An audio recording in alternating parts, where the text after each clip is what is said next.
So I welcome all the participants in the audience to the last session of our Boysen-TU Dresden Summer School on mobility and transition. We are now having a panel discussion on the Nexus Thinking for a sustainable mobility transition. And without further ado, I hand over to Professor Günther, Edeltraud Günther, moderating and sharing this panel session. We heard a lot about the different pillars of the mobility transition in the last days, and now it's really a great closing and opportunity to also look at it from a global perspective. And we are very much looking forward from the research training group to this panel discussion. Thank you and enjoy. Thank you, Björn. As one of the organizing doctoral students, thank you for this introduction to our panel discussion. The last content related session. The topic is Nexus Thinking for a sustainable mobility transition. And I would like to invite almost 70 participants to type in the chat, what is your association with Nexus? If you hear the word Nexus, what do you think? Just think about this and use the chat to share your thoughts. It also can be a question. And as Björn already said, during the last 2 days, we discussed intensely that there should be a transformation. Everyone came up with suggestions, but also questions regarding the transformation. But what we still have to tackle is how can this transition as such be sustainable? We have different environmental impacts that have to be balanced. We have different levels that have to be balanced, local and international level. We have different stakeholders within the society. So all this means that we have different challenges that we have to manage. And we thought that when we discussed, and if I say we, I'm one of the supervising professors, we said that we would like to invite experts that can share their perspective on the transition of mobility from a Nexus perspective. And we invited 4, and I'm happy now to introduce them quickly. We decided that I will only introduce them by name and their affiliation, but then when they start giving their insights, then they will be presenting themselves shortly. And we have Raimund Bleischwitz, who is adjunct professor at UNU-FLORES. We have Emily Martin, who is a research fellow at the Urban Electric Mobility Initiative, UEMI. We have Mara Köberle from Siemens Stiftung Social Venture Support, E-Mobility and Circular Economy. That's already a nexus as such. And we have Vipul Toprani, product owner, Innovative Mobility and Smart Cities, DB Engineering and Consulting. Welcome to all of you. I'm really glad to have you all here. And I would like now to kick off the discussion with handing us all over to Raimund, who will be setting the scene with a general introduction on mobility as such, international mobility, and he will introduce us into the problems. Over to you, Raimund. Thanks, Edel, and hello to everyone. I'm really pleased to be here. I do think it is a topic of utmost importance to discuss how we can organize and analyze the transition to a sustainable mobility, and indeed having in particular PhD students around is just the right mindset that we need to tackle those questions. So I really look forward to also discussing with Emily, with Mara and with Vipal those issues. Besides having just joined United Nations University FLORES under the directorship of Edel. I also have an affiliation at UCL in London, where I'm pleased to have the chair for Sustainable Global Resources. And while you still may think that's a bit broad, that is really my passion. I really like to think about resources and how they are interrelated, which leads us straight into the main topic of my presentation. So I'm going to talk you through a bit the resource nexus in mobility, and I would like to invite you to look at steel and cobalt here in a bit more detail. So, oops, now the slideshow doesn't work, but it does. So definitely we do it at a moment in time when all the mobility-related CO2 emissions have been falling over the last year due to the shutdown. And indeed, with the recession that now is start, we could have a perspective of declining emissions, but watch out, there's also the rebound and some economies like China restarting the whole thing. So wouldn't it be nice to really use the currently low level of emission to level up and continue reducing with good ideas on a sustainable mobility? And the question that I would like to invite you together with Edo to reflect on is, what could a Nexus approach help here? So I'm certainly looking at the chat in a minute, but lifting the veil of ignorance a bit, what is this resource nexus? You might or might not have heard about it. It is important to overcome the silo thinking. Here is a transport planner. There is the energy planner. Then we also have water planners and urban planners. And altogether, they quite often love their silos. And the resource nexus approach is exactly about overcoming such silo thinking.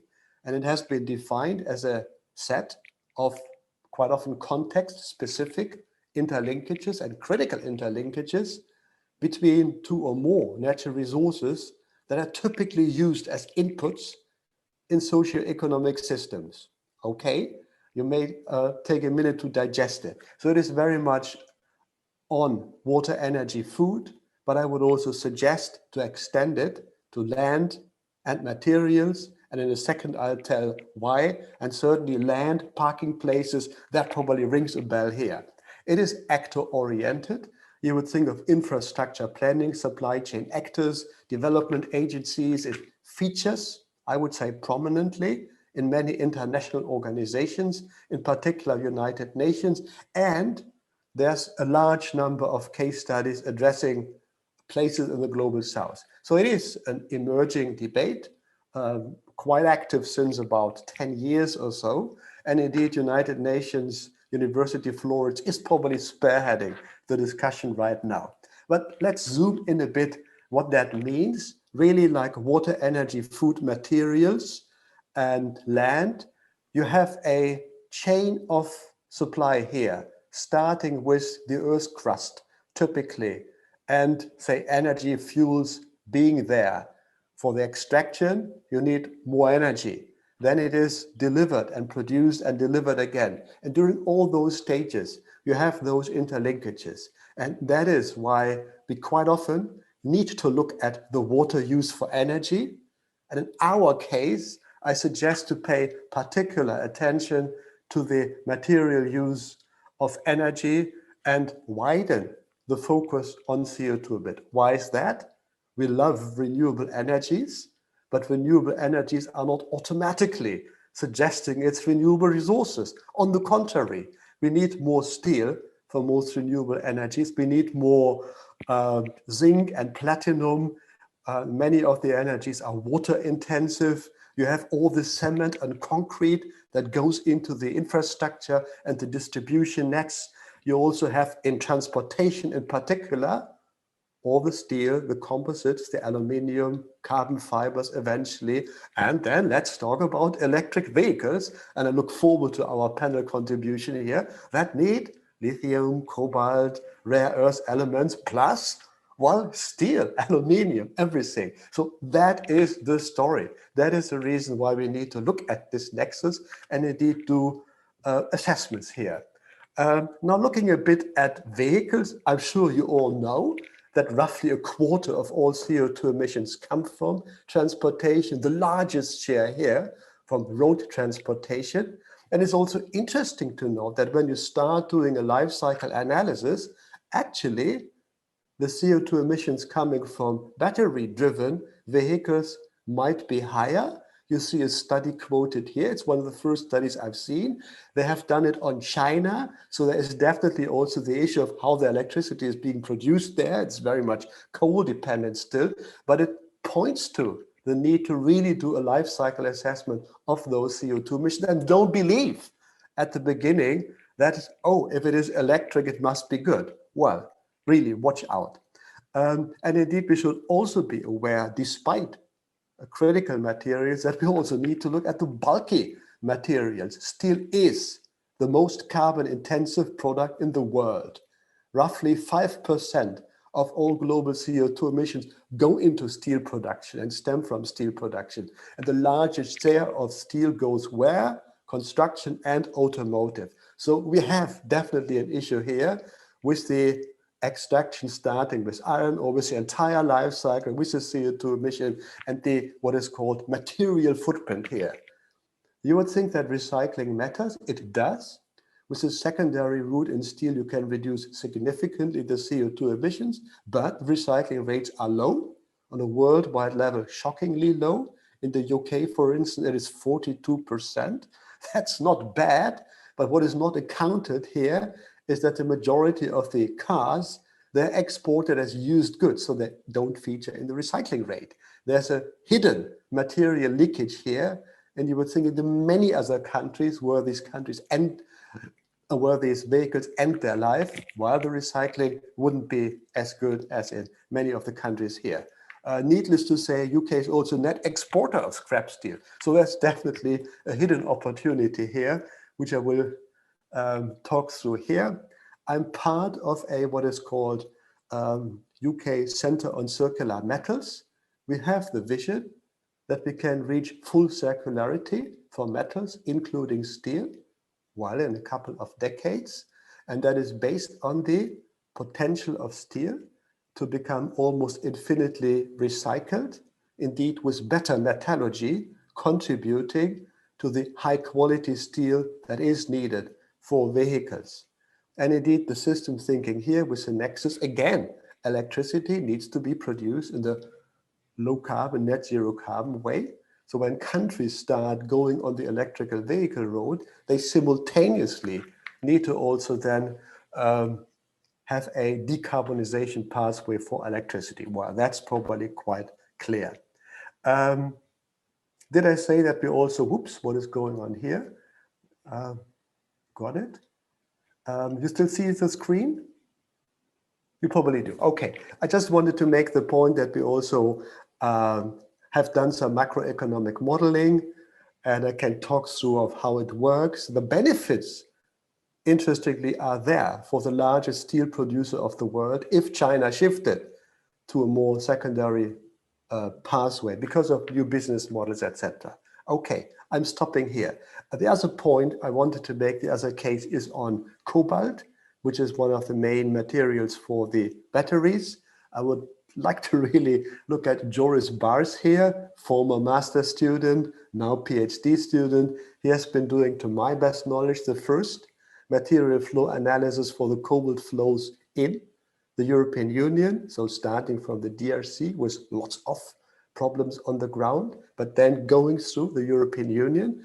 And we have done, or he and we have done, a scenario analysis looking at the increasing demand that certainly is expected, and then doing some scenarios on technology options, including a reduction of cobalt with a potential shift to more nickel then in those batteries, but also indeed the potential with new business models and policy-driven recycling.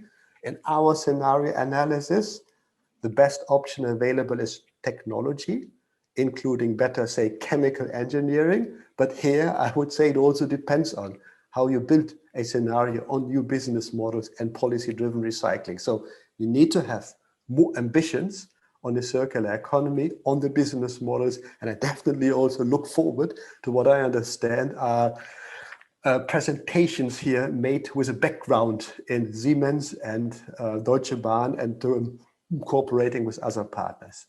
So I'm now coming more or less to the end of my presentation, and thanks in advance.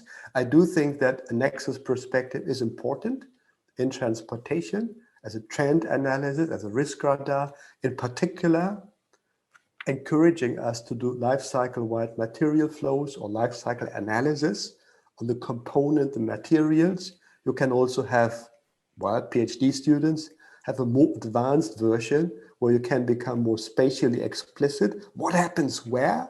What you don't automatically see in material flow analysis, and then apply environmental impact assessments on the ground, like mining operations, for instance, or recycling facilities.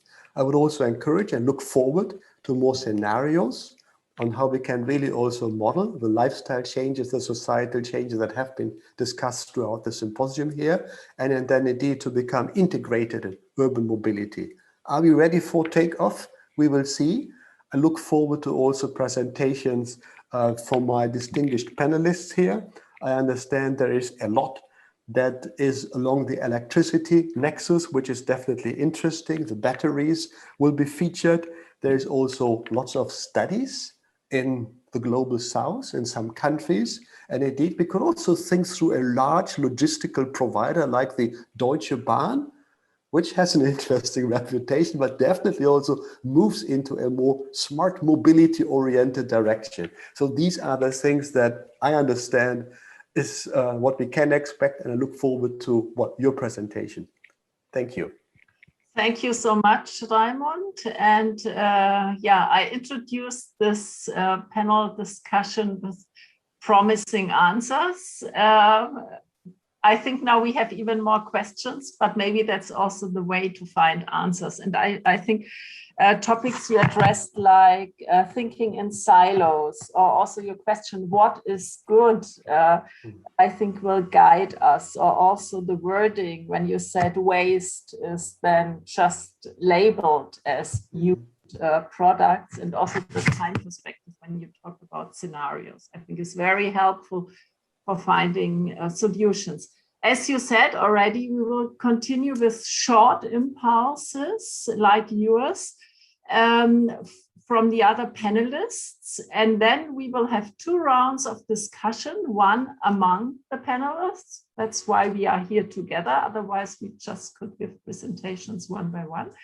And then it's your call, not only for letting us know what is your understanding of the Nexus, you already wrote your thoughts in the chat, but also asking your questions, and to allow us to moderate the discussion, please add your name, the name of the speaker, like Raimund, and then Colin, and then you ask your question. Then the speaker can pick up your question in the second round of discussions. And now I would like to hand you over to Emily. As I already said, she is a research fellow at the Urban Electric Mobility Initiative, and she will now share her insights with us. Over to you, Emily. Thanks a lot, Edel. Thanks a lot, Raimund. I guess that you can see my screen well now. This promised for an interesting and stimulating discussion, I think, so that's great. So my name is Émilie Martin. I work for the UMI, which is the Urban Electric Mobility Initiative that was created by UN Habitat in 2014. And with the aim to help phase out conventionally fueled vehicles and to integrate electric mobility into a wider concept of sustainable urban mobility. I more specifically follow our project in East Africa, and I coordinate the project in Kigali in Rwanda. So let's not postpone it, let's start. So here I will focus on one project that we have currently that is called Solutions Plus. It's an international cooperation flagship that is targeting urban mobility and sustainable electrification in large urban areas in developing and emerging economies. So it's funded under the European program Horizon 2020. It's running, and we have until December 2023 to implement it. We have a quite big consortium, as you can see, with 46 core partners, among which, for instance, UN Habitat, UN Environment, ITDP, ACCT, and so on, as well as 116 associated partners. To show you here the geographical distribution, we started with 10 so-called living labs. On the Asian continent, we have Hanoi, Pasig, Kathmandu. We have also now Nanjing in China. In Europe, Hamburg, Madrid. On the African continent, Kigali and Dar es Salaam, and in Latin America, Quito and Montevideo. So these are the starting demonstration actions, but we are going into replication this year with further cities and further countries. What is very important to say is that our overall objective is to accelerate change towards sustainable urban mobility through innovative and integrated, that's very important, electric mobility solutions. So we try to boost electric mobility in these locations by identifying innovative business models, vehicles, services, policies, and operations. Of course, we look each time at the specific local and regional context when doing so, and have a living lab approach by having different perspectives from universities, very critical, startups, international organizations, civil society organizations, and municipalities, for instance.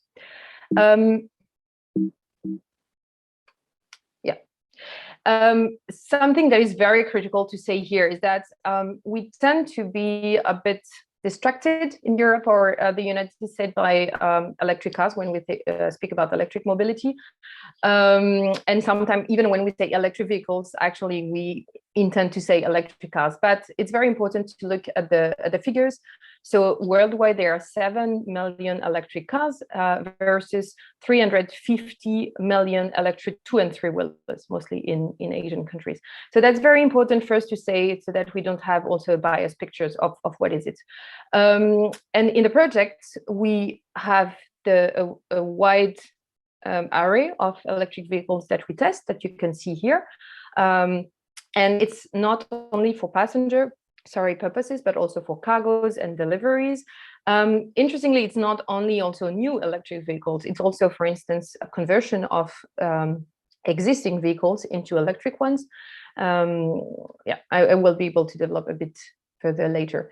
And we support the local stakeholders through a variety of activities, collection of data, which is very important for startups to access funding, for instance, capacity building and training activities, demonstration action, identification of viable business plans, support for policy, the identification of policies and funding and financing. So maybe now to get more to the content. So here I will pick some key messages that will be included in a publication from UN Habitat that will come out in the next weeks. So that's just a selection. So first, why electric mobility? So for the improvement of air quality in cities by the reduction of local pollutants, the reduction of climate emissions, recognized as a powerful means for mitigation by the IPCC, as well as the 2015 Paris Declaration on Electromobility and Climate Change. And as Raymond was clearly mentioning, linked to the decarbonization of the electricity generation mix, of course. It is linked to core benefits such as reduced dependence on imported petrol, diesel, to spur the uptake of renewable energy sources, and a bunch of economic potential, such as the improvement of the balance of trade, opportunities for assembling and manufacturing jobs, as you can see here with two pictures on the sub-Saharan African continent, very important there, value chain creation, and so on. Don't want to develop too much. Something that is very critical is that we see electrification within a sustainable urban mobility paradigm. So I guess after the summer school, and probably also before, you were familiar with the concept with paradigm of avoid, shift, improve, but it feels that it needs to be stressed again also, because very often, and also when we look at the nationally contributed determined contributions to meet the Paris targets, then we see that we still have a lot of focus on improve and not on the other pillars. And here clearly it's addressed the linkages between energy and transport, which is very important in cities that represent 60 to 80% of the worldwide energy consumption. So in a nutshell, electrification clearly correspond to the pillar of improve by enhancing vehicle energy efficiency. That's clear. But what we try to say, and also to target, to proactively target, is that it also belongs to the shift pillar through the uptake of active mobility options. So new mobility options such as e-bike, that may be as private vehicles, but also as a city or from an urban planning perspective to design the integration of electric 2- and 3-wheelers as first and last mile connectivity options. That's something absolutely critical in all our demonstration cities.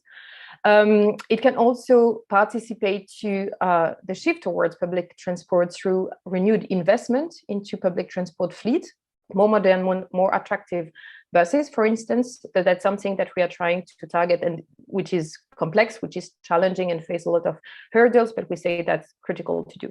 As we also have this electrification of public and shared vehicle fleet as the most cost-effective options among electrification strategies. It won't be possible, neither possible nor desirable to convert all cars into electric cars. But if we want to achieve the target of stock electrification, we need at the same time to reduce the number of vehicles on the roads, with also the shift. And finally, as Raymond was saying, increasing the share of renewable energy sources in electricity generation. Here to mention the interlinkages between transport and land, it's very important to do so also to avoid this vicious circle that cities have been doing for a long time with increased motorization rates, increased investment in road infrastructure, urban sprawl, more land consumption, more congestion, and so on. So that's very something, and I see here a clear link with the land in the Nexus thinking. Again, with this aspect of land consumption, not only the consumption, but also the quality of it, it's very important that we also focus on modal integration and multimodal hubs, while at the same time improving urban spaces.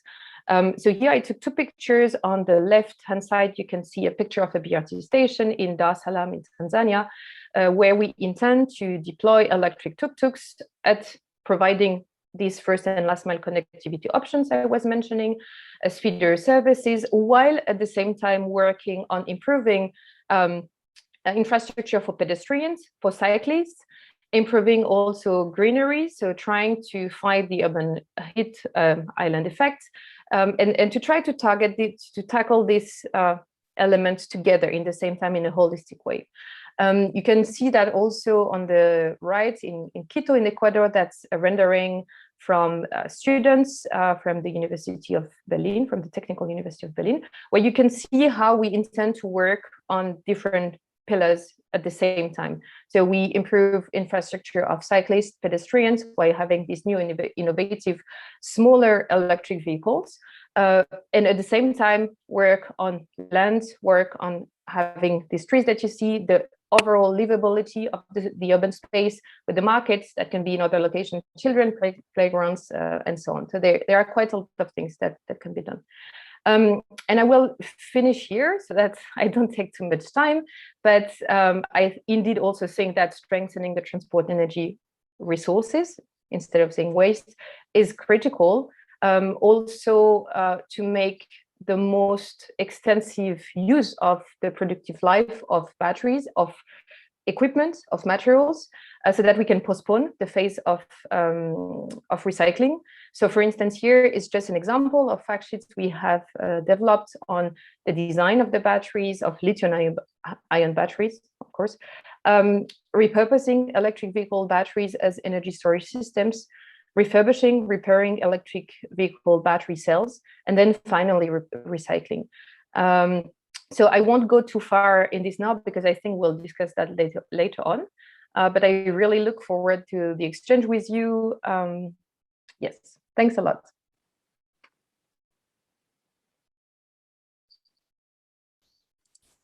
Thank you so much, Emily. Can you hear me now? It says I'm muted. Yes, you can. So before we continue, I have a question. We always see the translation into French there. I don't know how to activate this, therefore I cannot deactivate. Maybe someone can do so. If not, just ignore the automatic translation into, at least I see it in French. Thank you so much, Emily, for your presentation. You especially also mentioned avoidance. We all avoided traveling to the summer school, and I would like to invite all participants to share their feedback on the avoidance pillar of the summer school. I'm sure it was not only positive. I sit here alone, and I would like to talk to you. I know that some are together, but then we have this hybrid format. Maybe this is also only partially good. So think about positive and negative aspects of avoidance. And if you want, just share them in the chat. I think we also have to learn a lot how to adapt to new ways of transportation, like the tuk-tuk. We learned in another presentation earlier today or yesterday that people are reluctant, especially in Germany, to take a taxi. This is not in our habits, so we really also have to change our habits. You also mentioned the business models. I think this is also very interesting. And also this new way of thinking cities. So a lot of food for thought. Thank you very much, Emily. And now I would like to hand us over to Mara. Please share your insights with us. And we are very well in time. Thank you so much. So I hope that the two next presenters will also stick to the time, and then we have sufficient time for discussion. Over to you, Mara. Thank you very much. We can see your slides. Great. Thanks, Edel. And if I take too much time, I can sometimes be very motivated to talk about e-mobility in the Global South. Maybe just alert me. Yes, so I'm working for a Siemens Foundation. Very important, it's foundation, not Siemens. We're a non-profit foundation, which was founded by Siemens, but we are independent. And while I'm talking, so Emily kind of gave a bit the big picture. I want to take you a bit to the field. So I don't know if you have been to Sub-Saharan Africa, or maybe there are even some PhD students from Sub-Saharan Africa. So maybe you can put it in the chat as well. But I want to talk about different nexuses today, because as you can see, the program I manage has already kind of like a nexus thinking, as we want to strengthen economic capacity, tackle unemployment, so it has a social component, and as well, of course, the environmental nexus. So it's not only resources, but already in itself, we believe that a sustainable transport system really needs to tick those boxes. And you can see, see mobility for productive use. So I'm not so much focusing on the individual transport, but actually on users that use mobility to do business themselves. Wait, so now it's not, okay, now it's working. So yeah, so what are we doing at Siemens Foundation in e-mobility? So we really believe that we need data, especially from the Global South and in the Global South. So my program is focusing on Sub-Saharan Africa. Access to finance, as we work with social enterprise and decentralized production, and as well ecosystem support. So meaning policy, training, learning, everything that's needed to have like a strong and good ecosystem. As often the social enterprises or the small players in the field, they don't really have that capacity to take care of that. So we try to help there. Okay, so now like from the kind of theory to the praxis. What does it mean when I talk about electric mobility in Sub-Saharan Africa? Emily already gave a bit that intro that actually 2- and 3-wheelers are really, let's say, kind of the biggest, yeah, or like the most important as well category of vehicles. And I can just support that. So this is some of our portfolio partners in Kenya, and some as well in Ghana. So just maybe running you a bit like through what kind of vehicles are there. So we have electric cargo bikes. There's a company in Kampala, it's called Borderwork. They're producing batteries, both from second use, so from old laptop batteries. But as you can imagine, that's hard to scale. So there's well building batteries from new cells. But already with the BMS and everything, a lot of local production's done there. We have motorbikes that are produced in Nairobi.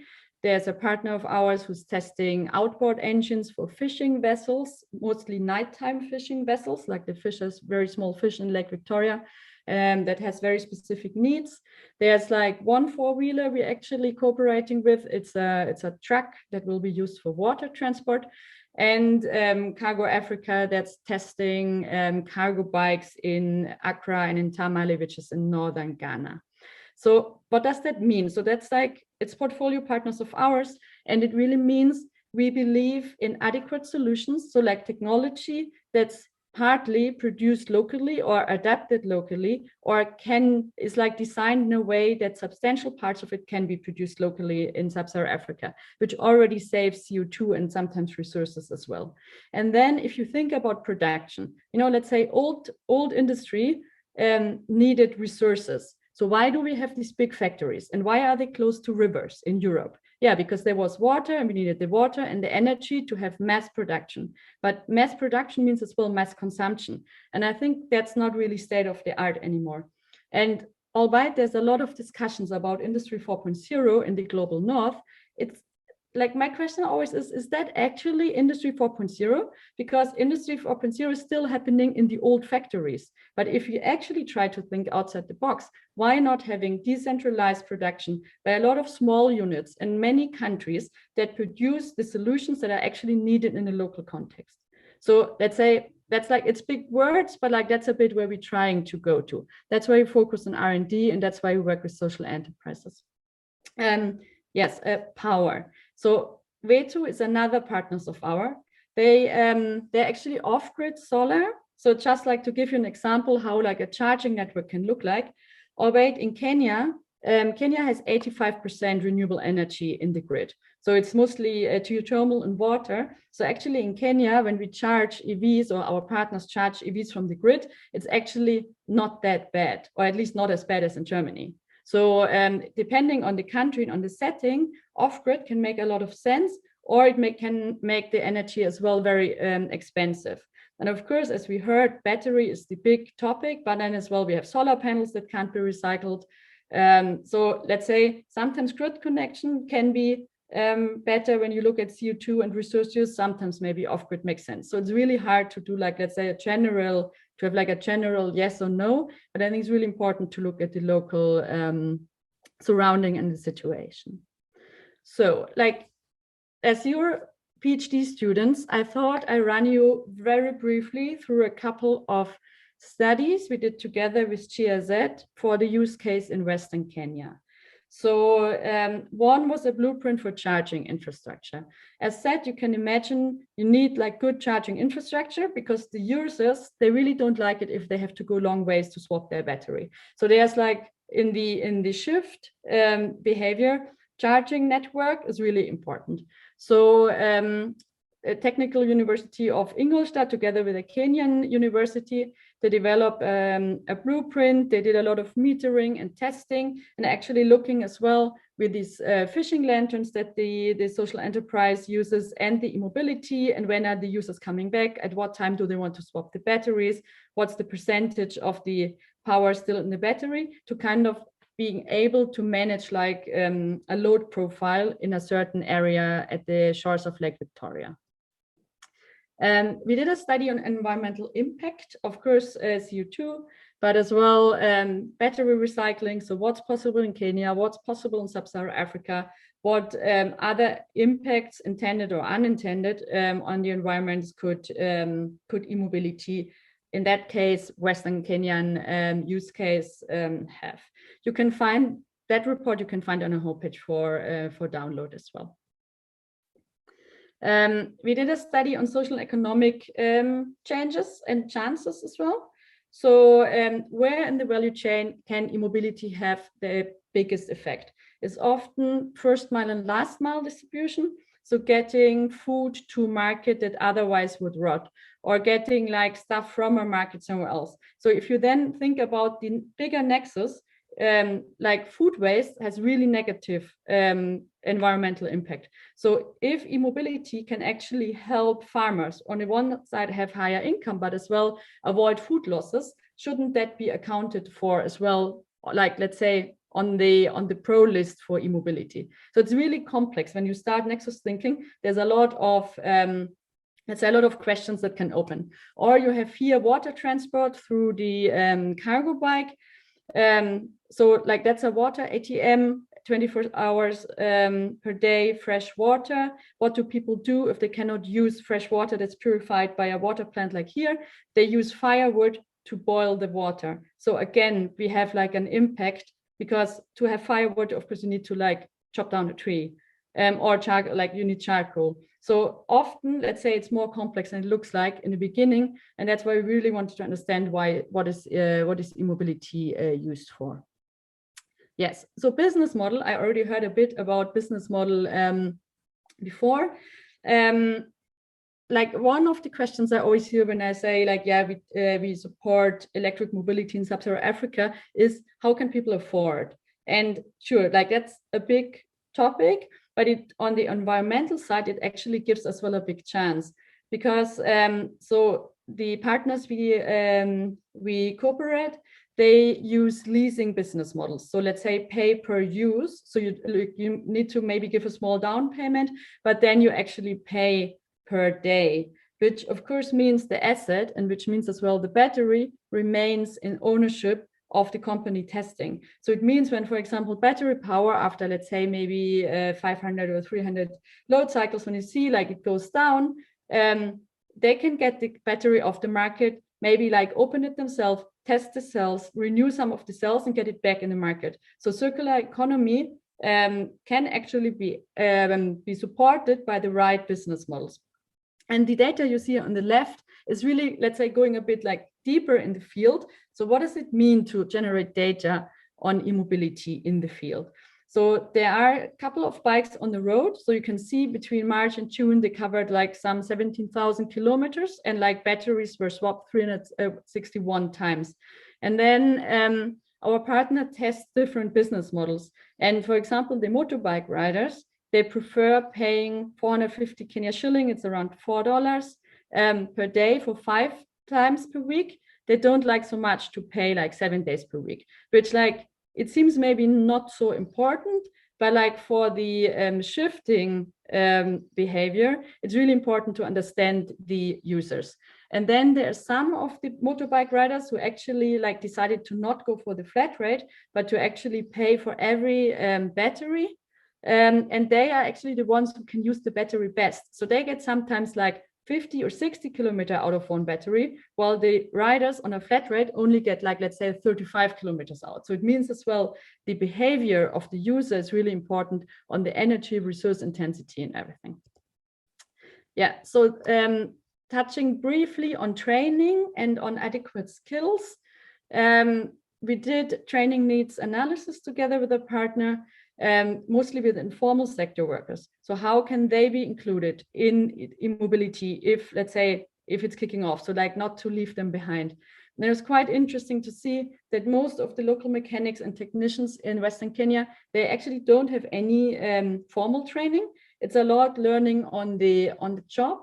And like when we asked them, or let's say I'm not doing the interviews because I will distort the results, but when our partner did the interviews, actually some got their knowledge through YouTube, others really like training on the job shadowing. So there was a lot of, let's say, willingness to learn, but it wasn't always informal education. Yes, so my last slides are on e-waste and on e-waste in general, but of course as well batteries. So I see it's like not 6, it's 6 collection points.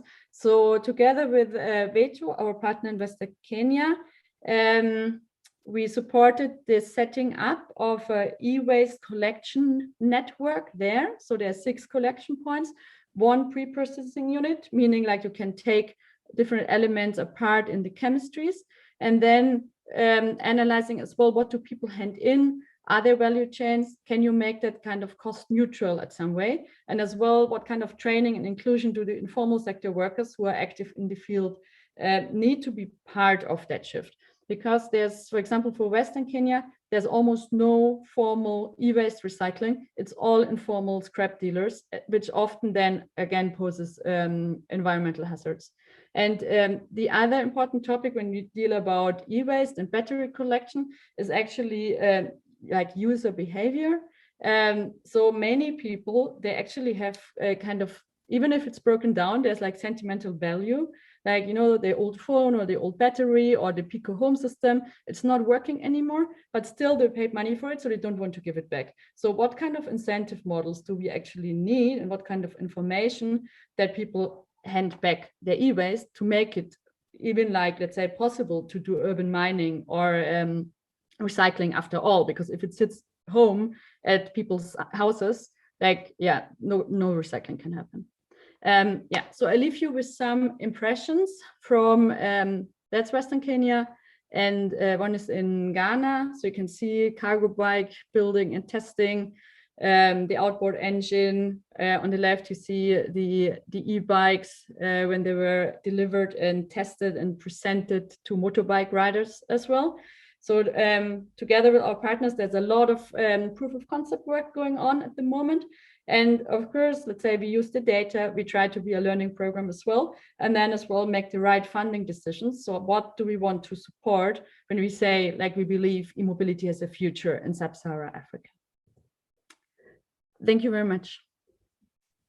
Thank you, Mara, for your insights. Again, different perspectives. Thank you very much. You mentioned unemployment, also this needed behavioral change or mindset change, 2- and 3-wheelers. Maybe 2-wheelers are already in our mindset here in the global north, but maybe not so much 3-wheelers.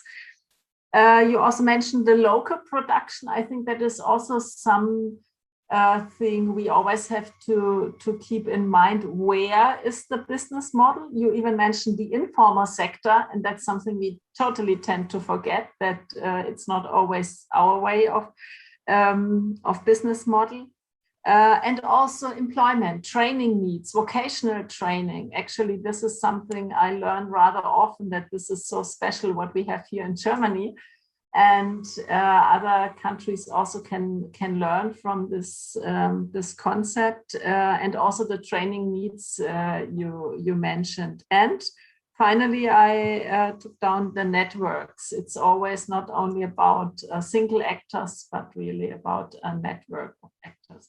Thank you so much. So again, a lot of food for thought. And as I attended most of the presentations the last 2 days, I think it's also connects nicely to some of the presentations.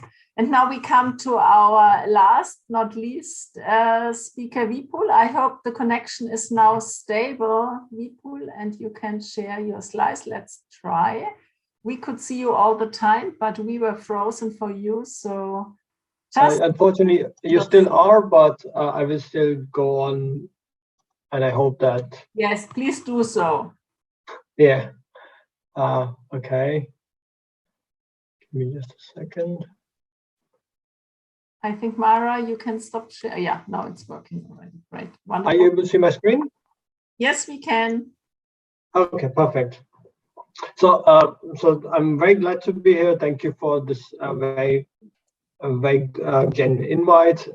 I am a little overwhelmed because the presentations of all my guests were extremely good and very insightful in terms of the Nexus. And I think for us as a Deutsche Bahn, we are dealing with it maybe slightly differently. So, so what I'm going to try and do in the next about 8 to 10 minutes is just to give you an overview of what we do, and maybe in the discussion talk a little bit about how we're contributing to this transformation in mobility. So first and foremost, I think it's important. Come on, I didn't move on. Okay, there we go. I think first and foremost, we genuinely believe that all skills come together, and so we as Deutsche Bahn are as a train company, of course, but interesting for most of you who know us from multi-mobility systems People maybe switch for camera almost 20 years now. And people, you are what we're trying to do is move away from this only train to all mobility. I'm sorry? Vipul, you are sometimes interrupted. Maybe you switch. Yeah, now you switched off your camera already. Can you just continue talking? It turned out. Yeah, it just happened on its own. I haven't turned off the camera, but I think if it works this way, we can stick to it this way. Yes, but now it's good. Now it's good. Now we can hear you properly, and I think it's okay. Let's go to the slides and on your voice. Thank you, Vipul. Okay, all right, thank you. I'm not very much to look at anyway. So I think before I go on about Deutsche Bahn, I think I maybe just introduce myself slightly. So I'm Vipul Toprani. I'm at the DB for the last, under DB umbrella for the last 10, 11 years now. I've been working on everything from electric mobility, that's where I started, or electric car sharing, up until autonomous driving and smart cities and AI, and basically technologically driven, and how do we move away from just running mobility to designing smarter cities. So for most, I think most of you know the Deutsche Bahn, but in any case, we run, I think, about 5,000, something like 5,500 to 6,000 train stations in Germany, and some in the US as well. And we have, I think we are one of the world's foremost train company. What we're trying to do is move away from, like I said, we've been a pioneer in new mobility for the last 20 years now. And we started off with bike sharing and car sharing in the early 2000s. And as you can see, as time moves on, we've moved on towards ride sharing, pooling, up until urban air mobility. I know it sounds a little messed up when we say the German train company is looking at air mobility, but we believe we need to look at mobility as a whole. And when we talk about sustainable mobility, in certain cases, even sustainable urban air mobility is more sustainable than running train tracks and buses everywhere. I'll come to that in just a bit. Why are we doing this actually? Interestingly, we as the DB Eco Group, or the Engineering Consulting and Operations Group, we work about 50% in Germany and 50% abroad, pretty much all over the world. And what most cities or counties or even countries are coming out with is saying we need to transform urban mobility. We all agree that urban mobility or cities have become slightly more difficult to live in over the past years. There is this ongoing trend of people moving into cities, and mobility is just becoming much more difficult, especially for the have-nots. And when we start looking at integrated mobility systems, then we're moving towards taking a small step towards smarter cities. And smarter cities do not have to be only technology driven, but just also smartly designed. In terms of mobility, I think it is quite clear from what we've heard already. It will be electric to quite a degree. It will be interconnected, and to a certain degree, it will be autonomous. And so a little bit about the sort of work I'm doing. So I'm leading the team that does smart mobility consulting, and we've basically divided ourselves into 4 pillars. Hubs, because we are a train company, so we look at stations as the central element of cities, where people move, people interact. We're looking at urban innovative solutions for mobility, everything that goes from micro-mobility, or even or let's say mobility as service applications, up until drones, 3D mobility, and also post last mile deliveries. And I think these urban logistics is something that we need to really look into in more detail. I'm sure most of you, like myself, have in the last year just ordered more, and this just means, so for me, it means a DHL or FedEx or post driver coming across to my building every 2 or 3 hours now, and this is just not sustainable from the city perspective.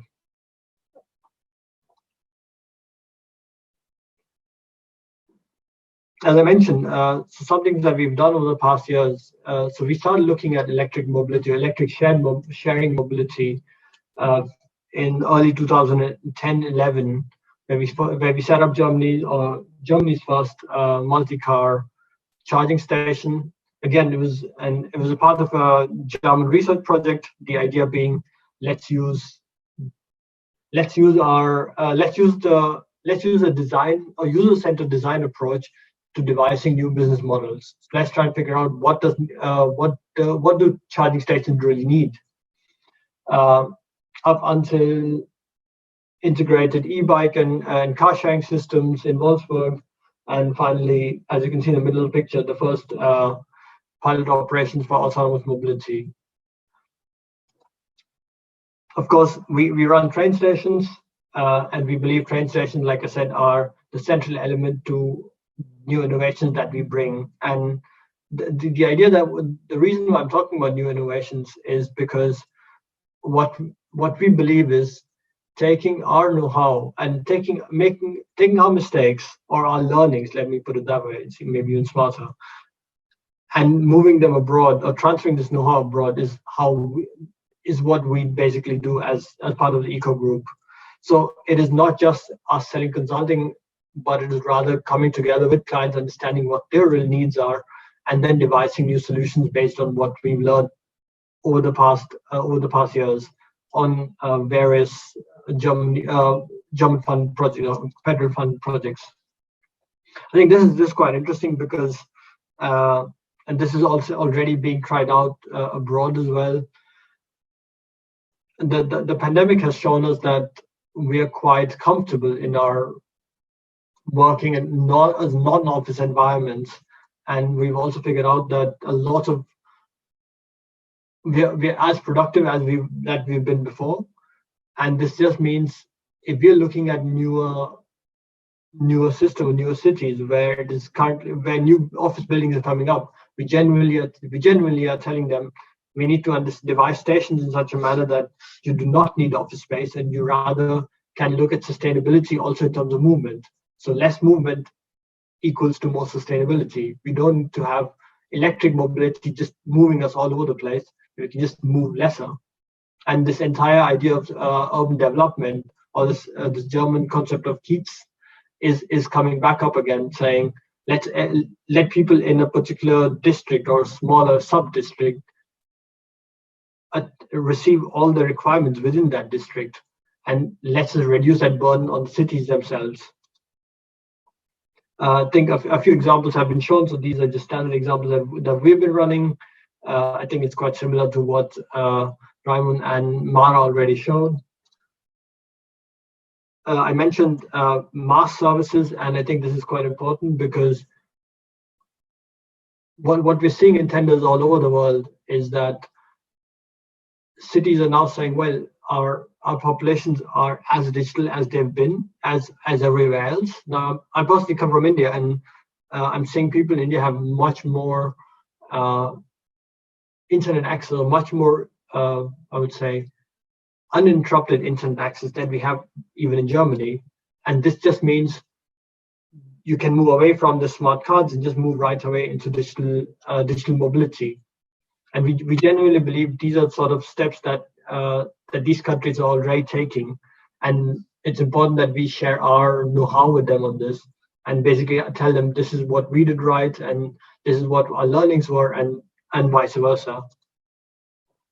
Again, Yoki is another company that is part of DP that is looking at cities and looking at city simulations. I think probably one of the world leaders in this. Again, comes back to how do we design cities maybe differently now, especially with ride pooling coming along. So one of the challenges, just to give a small example, is I was in the city of Bangalore. This is in South India or Southern India a few years ago, and a 10-kilometer ride is expected to take at least 45 to 50 minutes, regardless of being a highway. And this is during non-peak hours. And during peak hours, we're talking about 2 hours, because everyone just started booking taxis, and there were just taxis lying all over the place. So Uber and this company, the Indian company called Ola, they were not part of the solution, but just suddenly a part of the problem.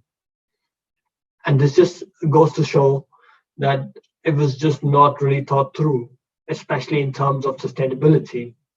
Maybe for the customer, yes, in terms of reduced ownership, but in terms of the city, probably not.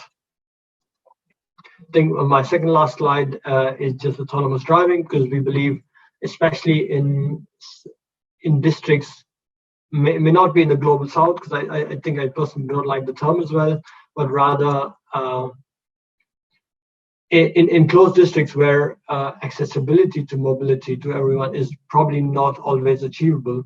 We genuinely believe autonomous driving in the next years, the next 5, 10, 15 years is going to play a very critical role in providing this accessibility. Finally, I think, so like I mentioned, we've been investing, or we've been looking at urban air mobility.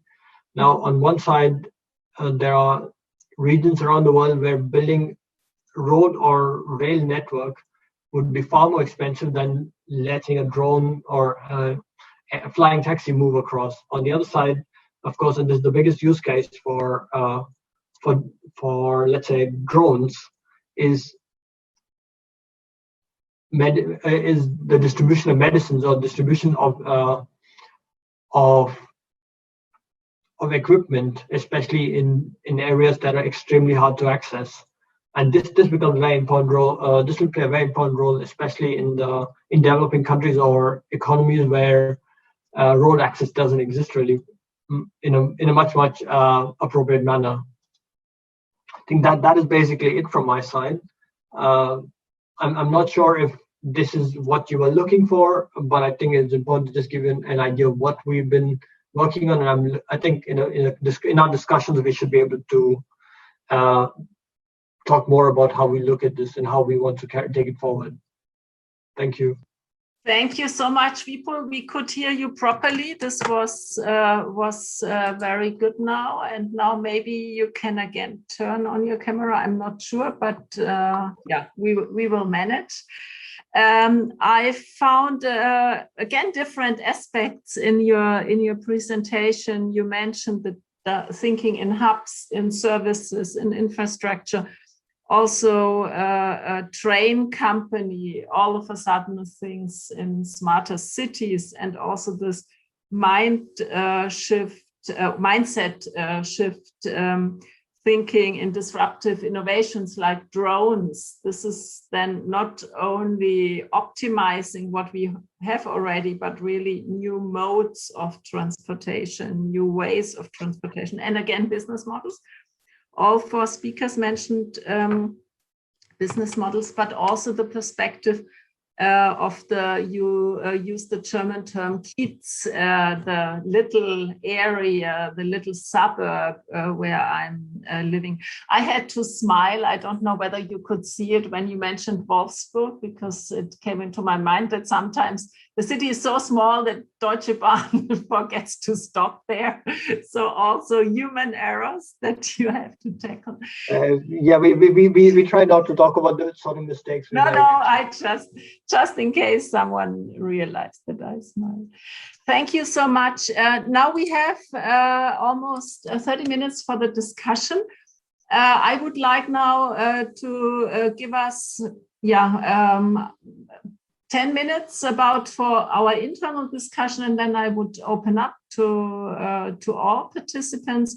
For our internal discussion, I thought we could discuss the impact and implications on the environment, on the global south, on public policy, public-private partnerships, and how we incentivize behavior. And then a perspective that was not touched upon at all during the discussion, or maybe I just overheard it, is the gender perspective, or also different cultural backgrounds, so diversity. We have one of those questions in the chat, so maybe we discuss diversity then as a separate question when we move to the second part of the discussion. Who would like to start giving insights on the implications for the environment? So I repeat again: environment, global south, public policy, public-private partnership, and behavior. Raimund?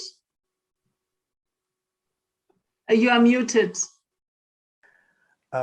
Just to say the obvious on the environmental impact, under current conditions, they are likely to be bad, because you might have advantage on some CO2 emissions during the use, but you have an increasing waste due to the shorter lifetime of most of those newer products.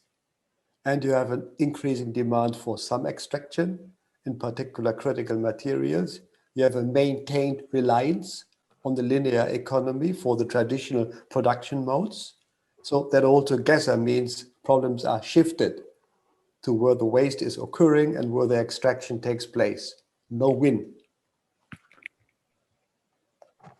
Someone else regarding the environment? Yeah, I can maybe just give an overview. Yeah, can you hear me well? Yes. Yeah, okay. Yeah, so I think as we don't want to increase the energy consumption, clearly, again, just want to stress again this, the avoid if improve paradigm. And I think for the students, maybe I would recommend having a look at the work of SLOCAT, which does, together with JZ and Changing Transport, quite some interesting analysis of, for instance, what is into nationally determined contributions. So I think showing that we need to do much more on the avoid and shift aspect. So I was mentioning some element on the link with energy, with land as well. I think that's absolutely important. I think we need to see it in the chain. So there is the extraction of materials. And I think here Raimund has clearly absolutely a point. We all agree on that. We need to do much better. There is a segment in the middle of the use of the materials and the equipment and the batteries. And there we need to do much more on that. We can gain a lot on that. And then finally, end of life management, where we are doing work on this. And as Mara was saying, there is still a lot of things to do because, for instance, in Kenya or in other locations, it's still mostly done under suboptimal conditions with the informal sector. But in the middle, this better use of equipment, of materials, it's critical. So for instance, I was mentioning the potential for retrofitting vehicles. So that needs more support, but it's already happening, for instance, in Kenya, in Tanzania. Maybe in Europe, I don't know to what extent that's developed, but that's something where instead of buying a brand new electric car or a new vehicle, then try to make use of the existing.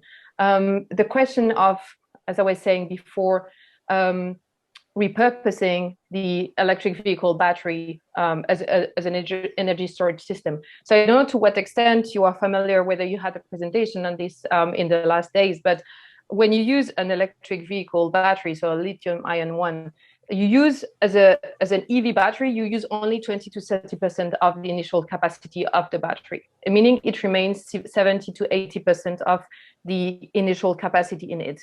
And that can be used as energy storage system. So it's not, it's relatively nascent. There are not so many projects on this, but sometimes some very impressive ones. So for instance, the Amsterdam Stadium, sports stadium, is powered by 600 batteries linked with the photovoltaic panels on the roof. So that's something that's growing, but that face challenges of, for instance, the lack of data on the performance of the battery, so the state of health. That's linked to the question of liability issues, safety aspects, economic elements. And I think here there are some, the good news somehow that there are also some answers. There are also some answers, for instance, for the batteries, where you have the original equipment manufacturing being still in charge of maintaining the battery, looking at the performance of the battery, and then gaining back the battery at the end of its automotive use so that it can be used again for energy storage system. And that, again, we have this nexus thinking because renewable energy sources are intermittent by nature, so need to be stored and need to be integrated in the grid as well. So that's why it's a quite promising element to integrate better the nexus on this specific element. Maybe just to for Raymond, you were saying that the vehicles last not as long as previous vehicles, but from what we see in Kenya and the feedback that we have, it's at least as long or sometimes even longer. There are also some research done by C40 on that, as you have fewer parts in it. You have much fewer parts, for instance, in the electric vehicles. But there is still a lot of to be done. And maybe just to close the topic, I think that, so I presented the project Solutions Plus, but we have also another project with UN-Habitat and UN-Environment that is called Urban Pathways, where we try to do projects at the neighborhood level, really at the mini-scale level, where we have the concept of eco-zones, where we target both the concept of low emission zones and some elements on waste, so organic waste. So we link here with the food, so food and transport, so that we don't have two totally different topics that have been tackled by different organizations differently, but we try to have them both together, because in the end, and again, if you take an urban planning perspective, you create spaces, you create urban spaces where you can also discuss and bring forward these improvement elements. Where that doesn't need to be always, that clearly doesn't need to be always high technology. That can be, we need indeed, as I was saying, in the avoid and shift, also to focus on mobility options that are very low demanding in terms of materials and energy. But I will stop here because I think I could go on for a long time. Thank you so much, Raimund and Emily. And I'm not a good multitasker, but I tried to follow the chat. And I think the questions regarding the Global South can be combined with the questions we have here. We have two questions. One is, what are the political prerequisites under which a market shift to e-mobility in developing countries might take place? So maybe Mada and people, when you refer to challenges and impacts in the Global South, you can integrate this question. And the second is specifically addressed to you, Mada. I would like to know more about your views and future solutions on the relatively slow adoption of e-vehicles in Africa, faces infrastructure challenges like weak electricity grids, bad roads, and lack of public e-chargers, public adoption. Yeah, and then maybe we leave it with that at the moment, and then over to you, Mada and Vipul. And with this question, we can then already go into the open discussion. So Mada, maybe you start, and then Vipul you follow. Sure. Yes, of course. Okay, I would actually. Okay, so it's of course quite complex. I would actually like to touch on the behavior a bit as well, because I think it's always as well important to look at the alternatives. So what's the alternative to electric mobility? It's fossil fuel driven e-mobility, especially for Eastern Africa.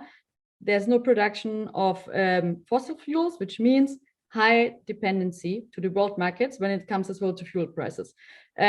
I think you know as well that, for example, lead and like other, let's say, poisoning materials, or as well rare earth, are as well needed for fossil fuel mobility. So I think it's always quite a bit like, you know, wrong to say like, oh yeah, the battery is so bad, but okay, what's the alternative? Look at that as well.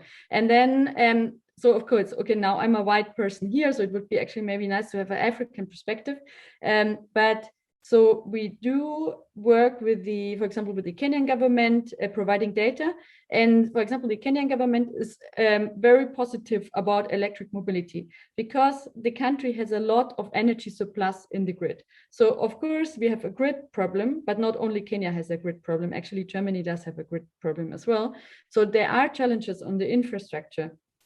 But in the end, let's say the vision is really to have energy independence. So it's not only about, let's say, the individual driver or the individual motorbike, but actually for the country, it kind of can mean a certain freedom as well from a world market that's kind of dictated, or like, let's say, by not African countries. But like, as said, I think it would be nice to have an African perspective on that.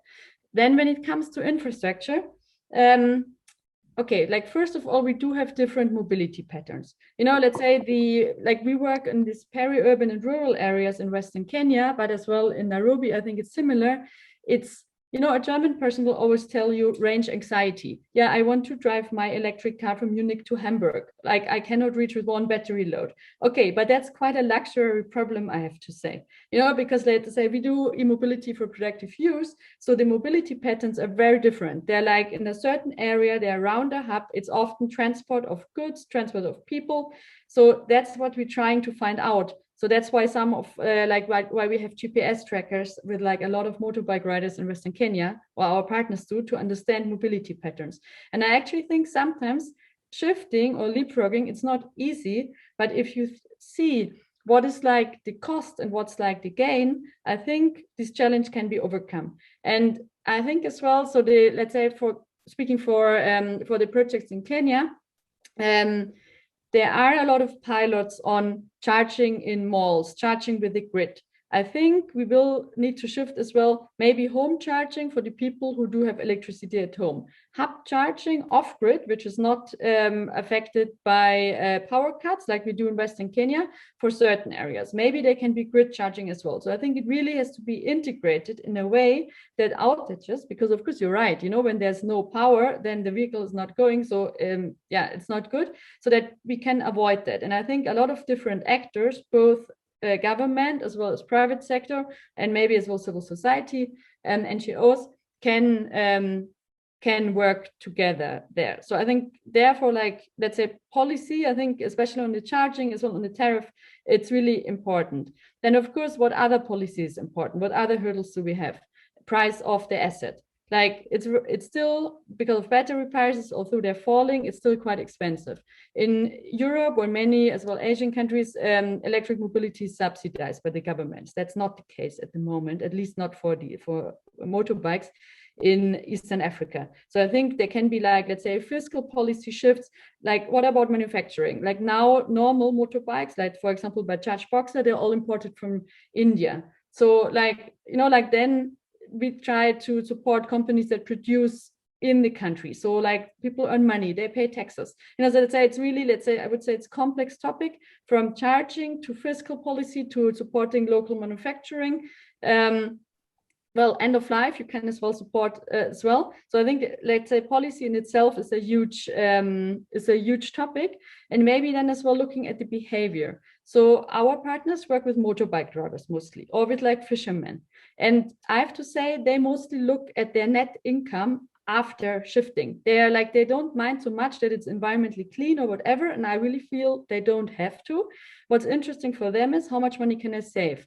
And when you look at the motorbike, when you look at how the normal motorbike taxi business is going, riders spend quite a lot for fuel, and they spend quite a lot for maintenance, like oil changes and stuff. And as Emily said rightly, there's not so many moving parts in an EV, so you can really cut down costs on the service and the maintenance, and as well the charging is cheaper than fossil fuel. So now with like some test riders, but I tell you it's early data, so it's like 10 test riders from now using the bikes for 4 or 5 months, they report to almost doubling their income. And we're talking people who live from, let's say, $2 or $3 per day. So now doubling that to, let's say, $5 or $6 per day is a huge improvement, because like there's school fees paid from that, there's families fed from that. So let's say, I think, like in the end, it's as well, what's the motivation? And in the end, it means like the system needs to be good.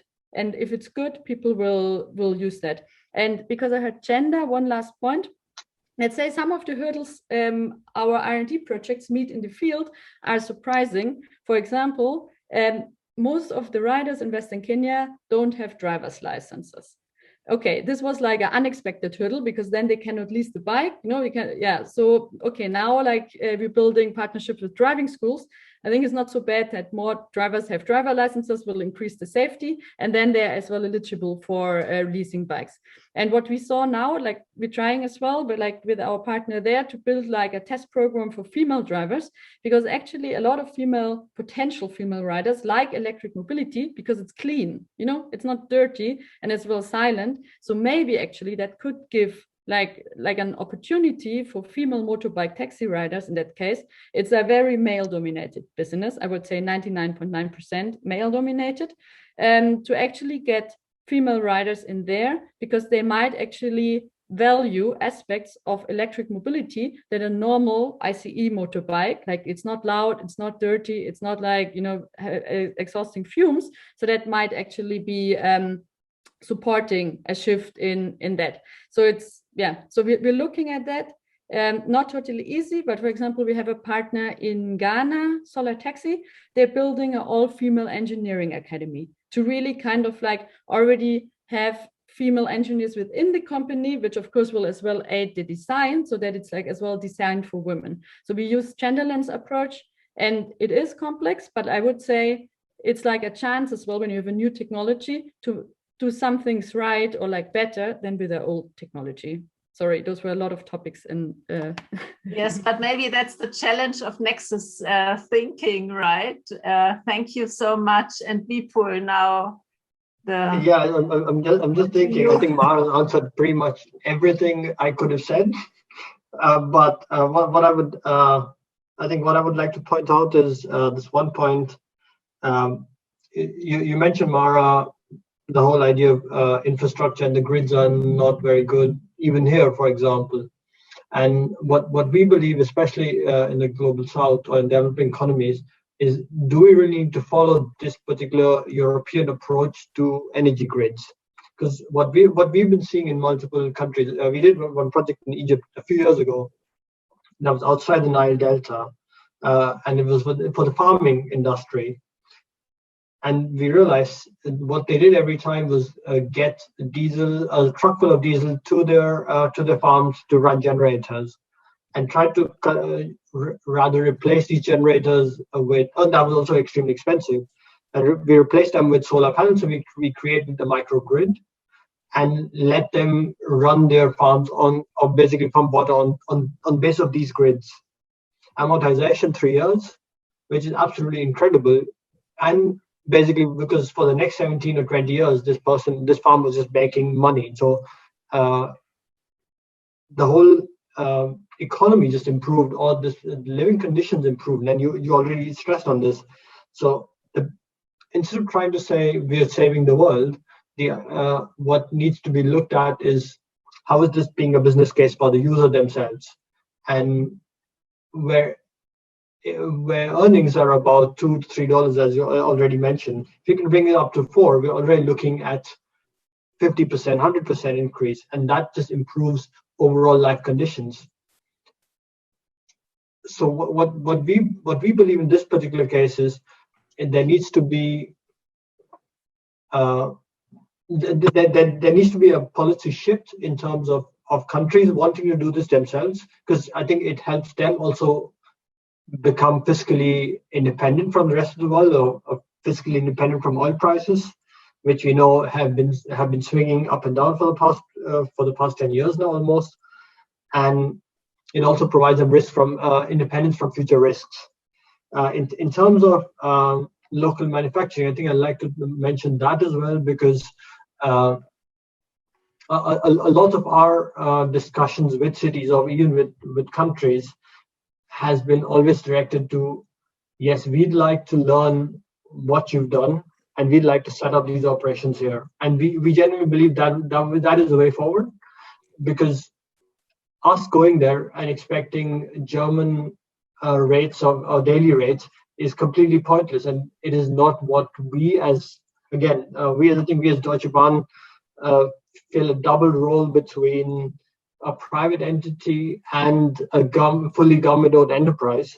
So we're rather motivated in terms of German government wanting to push technology and know-how transfer, and at the same time also make sure that we try and finance ourselves. So it's a strange role that we are in, but I completely agree with all the points he's made. Thank you so much, Vipul. So I think we could not answer all the questions, but I would say we could answer many of the questions. And if I understood the panel correctly, you can also reach out to us. My suggestion is that you send the questions to us and then we distribute them to the panel. If you want to reach out to the panel directly, you're also, I think, free to do so.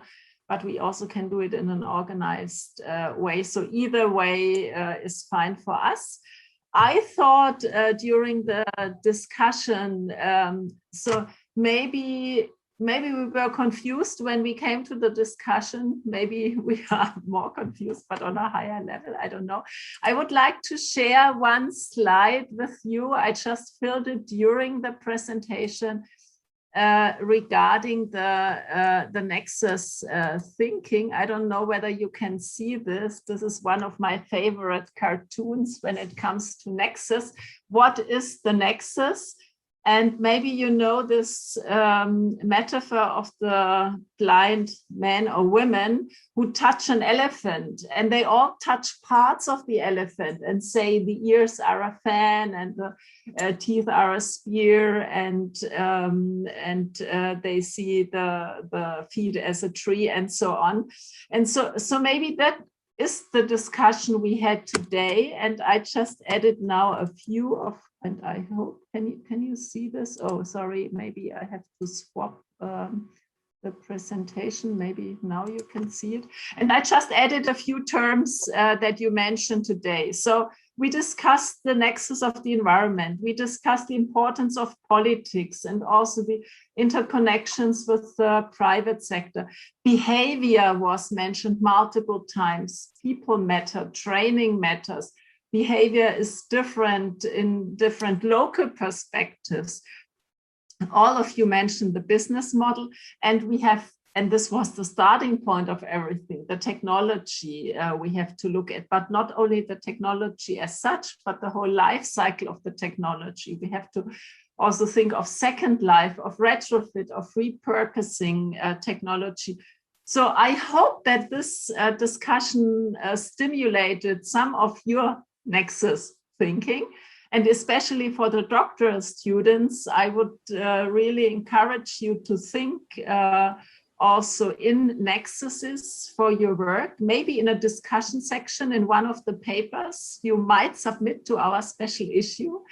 And with this, I would like to thank you for participating in this whole summer school. I would like to thank our panelists to be here today, virtually, having avoided traveling.